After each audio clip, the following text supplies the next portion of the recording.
Bueno, continuando con nuestra lectura, estamos con el libro de Mayne Reid, Novelas Escogidas, y estamos con la novela de Los Tiradores de Rifle. Y vamos a continuar con el capítulo 27. Doma de un toro. Atravesamos la manigua y llegamos a una altura desde donde divisamos un precioso panorama. La tormenta se había calmado por completo y el sol brillaba ya con todo su esplendor, lanzando sus rayos abrasadores sobre la florida alfombra de la tierra, bañando su superficie con una inundación de cegadora luz amarilla. Faltaban aún varias horas para el crepúsculo, pero el astro rey descendía hacia la nevada cima del Orizaba, y sus rayos habían tomado ese tinte anaranjado que caracteriza el atardecer de la zona tórrida. La efímera tempestad había sido barrida y la bóveda azul no estaba maculada por nube alguna.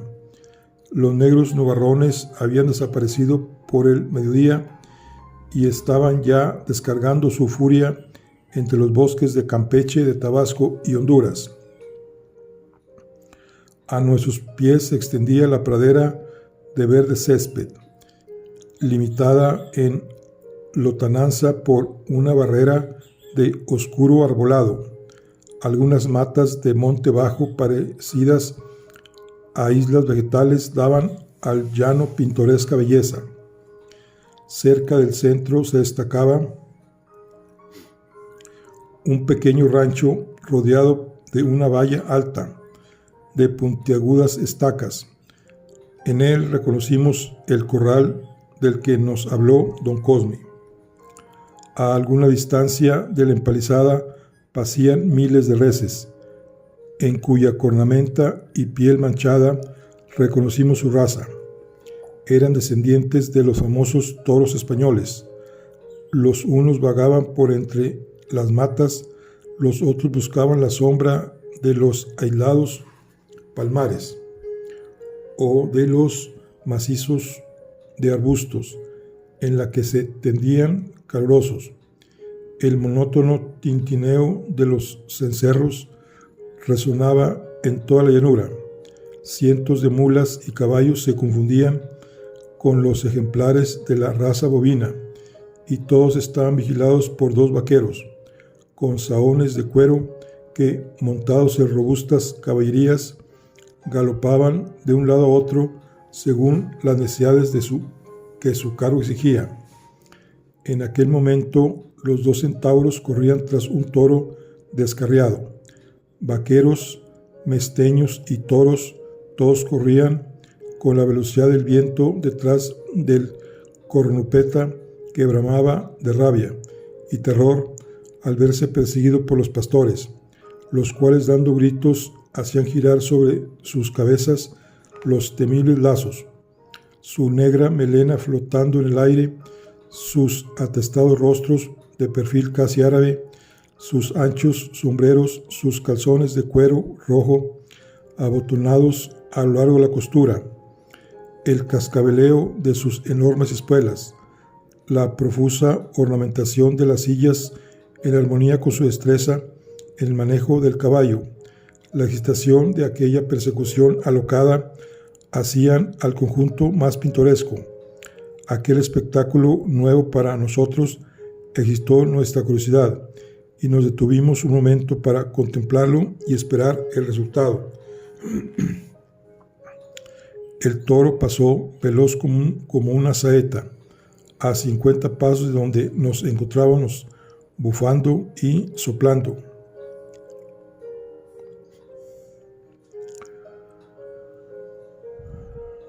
Perseguido de cerca por los vaqueros. En aquel momento, uno de ellos arrojó el lazo que graciosamente vino a caer en uno de los cuernos. El vaquero, en lugar de continuar su carrera, paró en seco, para que al ponerse la cuerda tirante se afianzase el lazo. pero al primer tirón salió resbalando por la punta con chasquido de látigo. El otro vaquero, al ver el fracaso de su compañero, soltó su lazo con más éxito, pues fue a caer en el testuz, sujetando ambos cuernos. Con la rapidez del rayo, el jinete hizo volver grupas a su caballo, clavando las espuelas y afianzándose en la silla. Partió al galope en dirección opuesta. El toro continuó corriendo, el lazo se estrechó y una sacudida brutal hizo que la cuerda vibrara como la de un arco, dando con la fiera en tierra, mientras que el mesteño se doblaba sobre sus potentes corvas. El toro permaneció tendido durante algún tiempo, hasta que haciendo un esfuerzo se puso en pie y miró a su alrededor con aire de sorpresa. Aún no estaba dominado. Su fiera mirada buscaba la causa de su caída. Vio la cuerda que de su cabeza iba a parar a la silla del vaquero, y bajando la cabeza se lanzó furioso sobre el caballo. El jinete, que esperaba el ataque, picó espuelas y salió a galope por la pradera. El toro le seguía veloz, acortando a veces las distancias, perdiendo terreno otras, cuando la tirantez de la cuerda le hacía vacilar sobre sus patas. A los 100 pasos de esta persecución, el vaquero, inclinándose de un lado, hizo virar el caballo y siguió la vertiginosa carrera en ángulo recto con la dirección primera. Antes de que el toro tuviese tiempo de virar, una nueva sacudida le hizo caer sobre unos costados. Al instante se levantó y, como la primera vez, corrió en busca de su enemigo, pero el segundo vaquero se interpuso y tiró el lazo con tal maestría que la res quedó sujeta por una de sus patas. El toro cayó pesadamente. El golpe fue tal que quedó inmóvil, como muerto. Uno de los vaqueros se acercó con cautela al animal e, inclinándose en la silla, le quitó los lazos, dejándole suelto. La bestia se levantó y, maltrecha, se dejó conducir mansamente al corral. Nos dirigimos al llano, y al vernos los vaqueros se tuvieron atónitos. Conocimos que se habían asombrado al ver nuestra columna, lo que no era de extrañar, pues la silueta de Blosón sobre su enorme caballo, destacándose sobre el cielo azul, tenía que hacer gran impresión sobre los dos vaqueros, que en su vida habían visto cabalgadura más grande que las que montaban. Este colosal grupo de caballo y caballero y la línea de soldados uniformados dirigiéndose a la pradera tenían que haberles causado justa alarma. «Esos tíos se nos van, mi capitán», me dijo Lincoln, llevando la mano a la víscera del kepis. «Pues sería una lástima», repliqué, «porque sin su ayuda nos sería más fácil sujetar el viento que a esos mulos salvajes. Si me deja usted que le meta una almendra a uno de esos mesteños sin tocar al que va montado, verá cómo se detiene». «No, sargento, sería una lástima. Será mejor mandar al guía que se adelante», dije, dirigiéndome la observación a mí mismo más que a Lincoln. «Pero no», continué, «conviene hacer ostentación de fuerza. Lo mejor será que se adelantase mi comandante e hiciese que se detuvieran esos hombres». «¿Está usted loco, capitán?», exclamó Blosón con expresión de terror. «¿Se cree usted que yo voy a poder alcanzar a esos árabes? Ni Hércules les da caza, como si le siguiese un cangrejo». Eso no era verdad, pues me constaba que Hércules, el corcel del comandante, era rápido como el rayo. «Entonces permitirá que Clayley vaya a detenerlos. Le aseguro, mi comandante, que sin los mexicanos no podremos procurarnos ni una sola mula».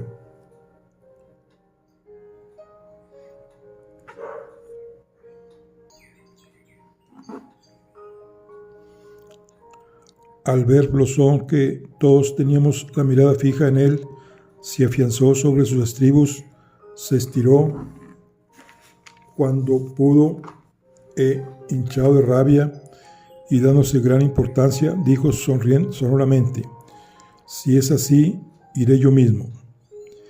Y llamando a Doc, espolió a Hércules y partió al galope. Como yo pensaba, la figura colosal del comandante es lo que más había impresionado a los vaqueros, y al verle ir en su dirección, apretaron la carrera. Al ver esto, les grité con toda la fuerza de mis pulmones: «¡Alto, somos amigos!». Apenas estas palabras habían salido de mi boca cuando los mexicanos, variando de dirección, se dirigieron veloces hacia el corral. Blosón corría tras ellos, y Doc le seguía sin soltar de las manos el cesto con las provisiones de boca del sibarita comandante. Con el movimiento rápido del caballo, el cesto se abrió y empezó a salir su contenido, regando de manjares y bebidas la verde pradera. Afortunadamente, la generosidad de don Cosme nos había procurado suficientes víveres para reparar aquella pérdida. Al cabo de una carrera de unos cientos de varas, Hércules había cortado en mucho la distancia que le separaba de los fugitivos, mientras que el Doc la aumentaba en razón inversa.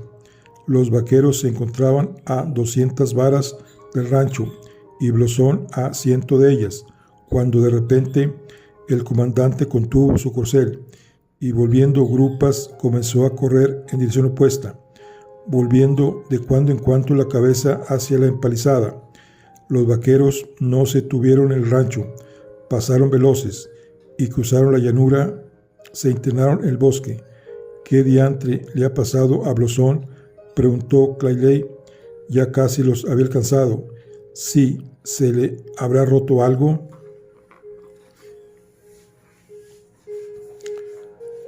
Capítulo 28. Escaramuza con los guerrilleros. «¿Qué le ha pasado, mi comandante?», le pregunté al llegar cerca de nosotros, soplando como una foca. «¿Qué me ha pasado?», replicó, lanzando uno de sus más tremendos ternos. «Ahí en nada. ¿Querían verme morir delante de sus trincheras?». «¿Trincheras, mi comandante? ¿Qué está usted diciendo?». «Digo trincheras, re-10, trincheras, ¿está claro?». «Sí, una empalizada de 3 varas de alto está llena de ellos». «¿Llena de qué?». «De enemigos, recontra, de enemigos, de rancheros. He visto sus caras cobrizas. Lo menos había una docena mirándome por encima de la valla. Si llego a avanzar 10 pasos más, me acribillan a balazos». «Pero mi comandante, si eran rancheros, inofensivos, pastores, nada más». «Pastores como mi abuela. Le digo, capitán, que los 2 que han oído llevaban cada uno su sable colgando de la silla. Lo he visto yo mismo cuando estaba cerca de ellos. Eran el cebo para atraernos a una emboscada. Apuesto mi vida a que es así». «Bueno, mi comandante», repliqué, «de todos modos ya están lejos del rancho y lo mejor que podemos hacer es acercarnos y examinarlo detenidamente y ver qué probabilidades tenemos de procurarnos las mulas. Como no podamos meterlas dentro, nos vamos a tener que volver al campamento con las manos vacías».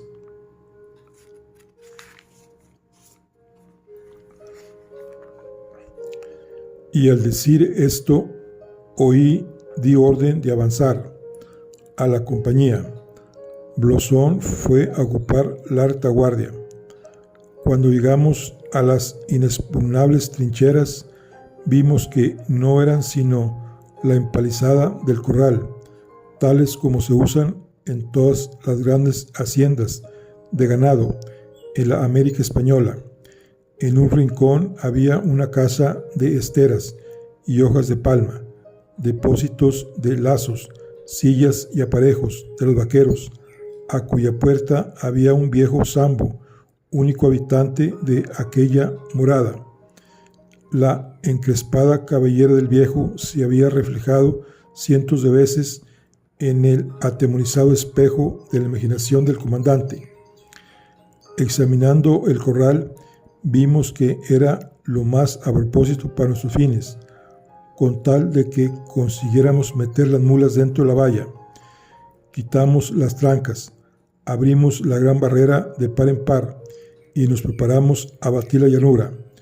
Formé con mi gente una línea de media luna detrás de las mulas, que se hallaban a unos 400 varas del corral, y cerrando poco a poco el semicírculo, fuimos echando las acémilas hacia la entrada.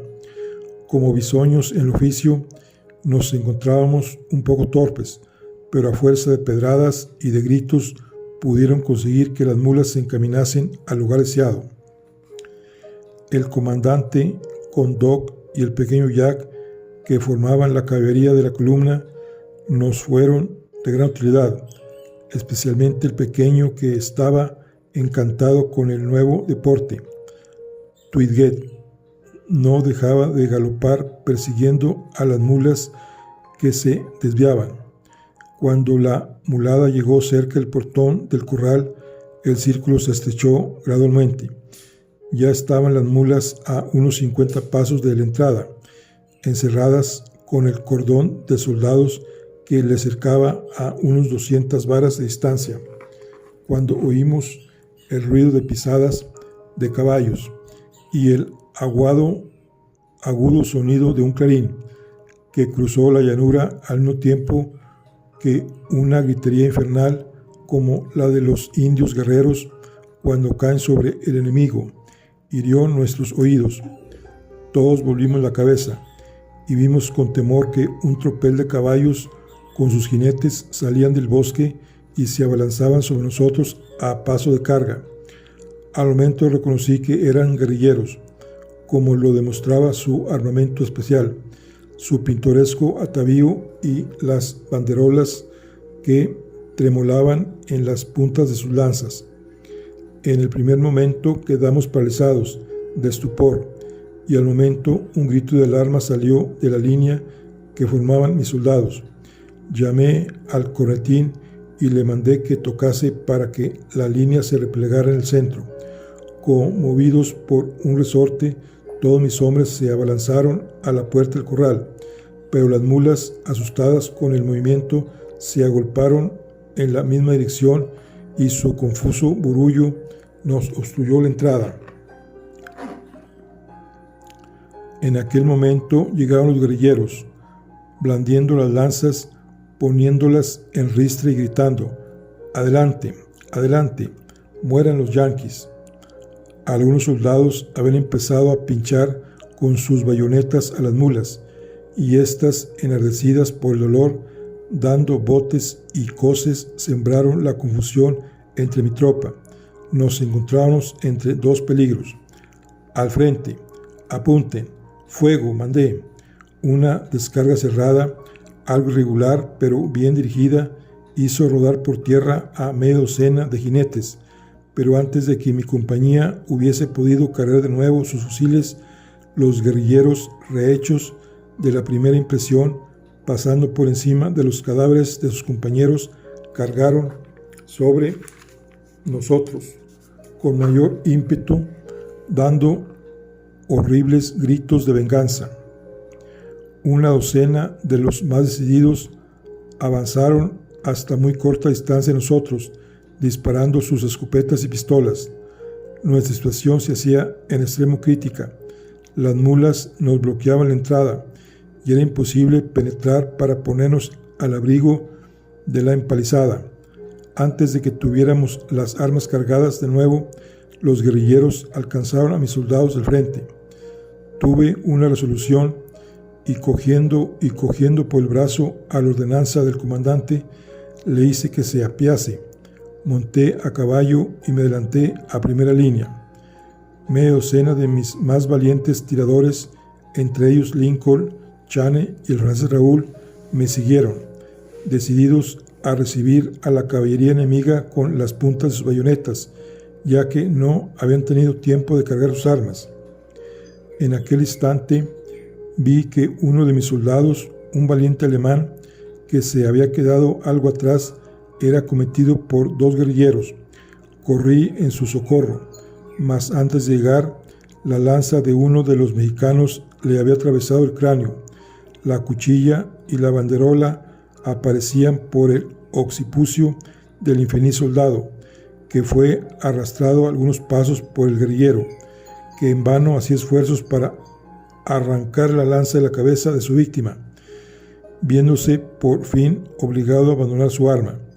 Antes de que tuviese tiempo de desenvainar su sable, el mío le había atravesado el corazón. Su compañero se volvió a mí gritando, y ya la punta de su lanza estaba a una vara de mi pecho, cuando oí una detonación por parte de la retaguardia. El lancero abrió los brazos con sacudida espasmódica, su lanza hizo un molinete en el aire y el jinete cayó al suelo con la grupa con rudo golpe. Estaba muerto. Bien, muy bien, bravo Jack, rayos y centellas. ¿Quién te ha enseñado eso, pequeño? Hurra, viva, Era Lincoln, entusiasmado, que gritaba como un indio. Entonces vi que venía galopando otro guerrillero, montado en fuerte mesteño negro. Este no traía lanza como sus compañeros, sino sable, que evidentemente manejaba con gran destreza. Rápido se acercó a mí y pude ver la hilera de blancos dientes que dejaba ver por su boca abierta con satánica sonrisa. Monsieur le capitaine, me gritó, ¿aún vives? Yo creí que te había mandado al otro mundo, en la isla de los lobos. Espera, que nunca es tarde. Era el sector Dubros. Canalla, fue todo lo que me permitió decir, la ira que de mí se apoderó. Nos precipitamos el uno sobre el otro, pero con mi inmanejable jaco no pude hacer otra cosa sino parar el furibundo tajo que me tiró. Volvimos grupas y otra vez nos encontramos de frente, henchidos de coraje, pero mi caballo dio una huida asustado por el rápido movimiento de la brillante hoja de mi adversario, y sin poder remediar me llevó hasta cerca de la empalizada del corral. Al volverme para dar frente al miserable Dubrosi, vi que entre él y yo había una barrera de bultos oscuros. Era un grupo de mulas que se habían separado del resto y se escapaban hacia el llano. Nos miramos, lanzando por los ojos llamaradas de odio y venganza. Las balas empezaron a silbar sobre la cabeza de mi enemigo y éste, haciendo un gesto amenazador, picó espuelas y salió disparado para ir a reunirse con sus compañeros, que ya estaban fuera del alcance de nuestros fusiles. Habían hecho alto en diferentes pelotones en la pradera y se les veía gesticular, coléricos y desesperados por el mal resultado de su empresa.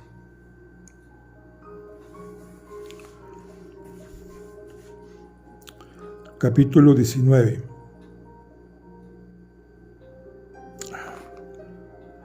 ¿Sí?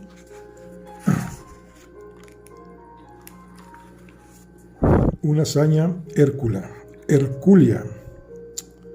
Dice, la escaramuza no había durado 2 minutos. Había sido rapidísima, como todas las cargas de la caballería mexicana, como un alud, mucho griterío, media docena de caballos sin jinete y una rápida retirada. Esta se efectuó en cuanto los guerrilleros se dieron cuenta de que nos habíamos parapetado en lugar seguro y de que los fusiles de los tiradores, ya cargados de nuevo, dejaban oír el silbido de las balas. Solo Dubros, aguijoneado por el odio, se había atrevido a acercarse a la empalizada, y únicamente cuando se vio solo comprendió la temeridad de su empresa y salió corriendo en busca de sus compañeros, que se hallaban en la pradera, lejos de nosotros, alrededor de sus heridos, galopando de un lado a otro como para calmar su fracaso.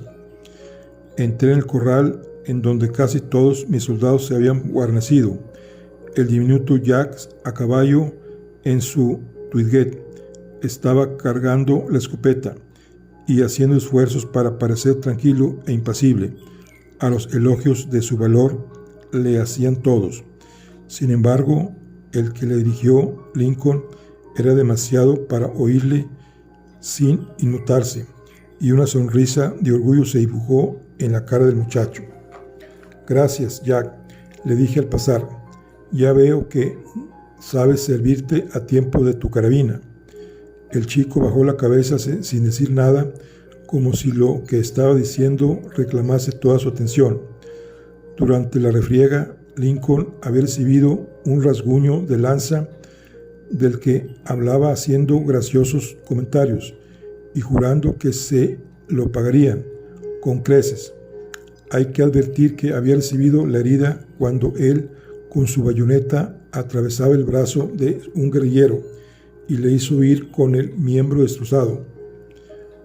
Pero esto no le bastaba al cazador, y al entrar en el corral se volvió hacia la llanura y, extendiendo el brazo con el puño cerrado en señal de amenaza, gritó: «Indecentes cobardes, ya nos encontraremos otra vez». Y entonces el prusiano Graventis también había recibido una lanzada, y otros cuantos tiradores estaban levemente heridos.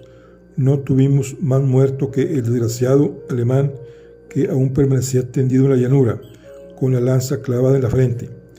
A pocos pasos del cadáver yacía el de su matador, envuelto en su pintoresco traje. El otro guerrillero se había enredado al caer con el lazo, y su caballo corría por la llanura arrastrando su destrozado cuerpo. A cada arrancada del mesteño, el cadáver daba un salto como si la vida hubiese vuelto a él, para volver a caer pesadamente, hasta salir rebotando en el aire por el nuevo tirón del corcel. Mientras contemplábamos el horroroso espectáculo, un grupo de jinetes se puso en persecución del asustado caballo, mientras que otro se dirigió al galope a la parte trasera del corral. Todos miramos hacia aquella dirección y vimos un corpulento caballo castaño claro, desmontado, corriendo a galope, tendido por la pradera. Al momento le conocimos, era Hércules. Cielos, ¿y el comandante? No estará a buen recaudo. No hay que inquietarse, dijo Clayley. Pero ¿en dónde diantres se encontrará? Ah, mirad, mirad, ahí está. Clayley, reventando de risa, apuntó en la dirección de una esquina del rancho. A pesar de la trágica escena en la que habíamos sido actores y espectadores, no pude menos de unirme a mi teniente en su hilaridad al ver a Blosón colgado del cinturón del sable en la punta de una alta estaca, pataleando y gesticulando cómicamente. La correa, al apretar sus carnes con la tirantez del peso, parecía que cortaba el cuerpo en dos redondeces, y su ancha cara, congestionada, era enorme y púrpura berbejena. Gritaba con todas sus fuerzas pidiendo socorro, y varios soldados salieron corriendo en su ayuda para descolgarle, pero por los esfuerzos que hacían para alargar su inalargable pescuezo y mirar por encima de la empalizada, indicaban que el peligro estaba al otro lado de la valla. Lo que había sucedido era que, al ver el comandante avanzar a los guerrilleros, había ido a esconderse detrás del corral. Al no encontrar entrada desde la silla de su caballo, se tiró sobre la estacada para buscar refugio en el interior, saltando por encima, pero al ver otra vez a los guerrilleros perdió la cabeza. Desconcertado y loco de temor, se asió a la estaca y quedó colgando el cinturón, muerto de pavor y dando berridos, creyendo que los mexicanos venían tras él. Los soldados le desengancharon y se dirigió hacia nosotros mugiendo y soltando una retahíla de palabrotas y ternos como jamás le habíamos oído, y eso que se los habíamos oído gordos. Entonces dirigimos nuestras miradas hacia Hércules, perseguido por otros jinetes que preparaban el lazo para coger tan buena pieza. El caballo del comandante estaba perdido para él. Al llegar en su desenfrenado galope a la entrada del bosque, el corcel se detuvo de repente, sacudió la cabeza para librarse de la brida que le arrastraba y lanzó un relincho. Dos guerrilleros aprovecharon el momento y le echaron el lazo, que le sujetó por el cuello, pero el gigantesco corcel, dándose cuenta de que era necesario un supremo esfuerzo, agachó la cabeza y partió a cara tendida. Tal fue la sacudida que las cuerdas de los lazos vibraron. El lazo se partió como un hilo, los mesteños se doblaron sobre sus corvas, y Hércules, arrastrando parte de las cuerdas, corrió por la pradera con dirección al rancho, dejando rezagados a sus perseguidores. Varios soldados corrieron hacia él para coger las cuerdas y sujetarle, pero el coloso corcel, viendo el caballo del médico dentro de la empalizada, relinchó fuertemente y, poniendo toda su fuerza en sus remos, de un tremendo salto salvó el obstáculo y penetró como una saeta en el corral. Un viva formidable de todos los tiradores saludó la hazaña de Hércules. Todos le saludaron y acariciaron como si hubiese sido uno de nosotros. «Que le den una cruz a su caballo, mi comandante», gritó Clayley. «Vaya, un animal con redaños. Vale su peso en oro», dijo Chanley. «Ese caballo debería ser para el capitán». Esos y otros elogios dedicaron los tiradores al valiente corcel. Sus perseguidores no se atrevieron a continuar y volvieron grupas a sus compañeros, disgustados y malhumorados. Bueno, aquí concluimos la lectura de hoy. Nos vemos en la siguiente. Nos quedamos en el capítulo 20. Estamos con la novela de Los tiradores de rifle de Mayne Reeves. Nos vemos en la siguiente. Hasta luego.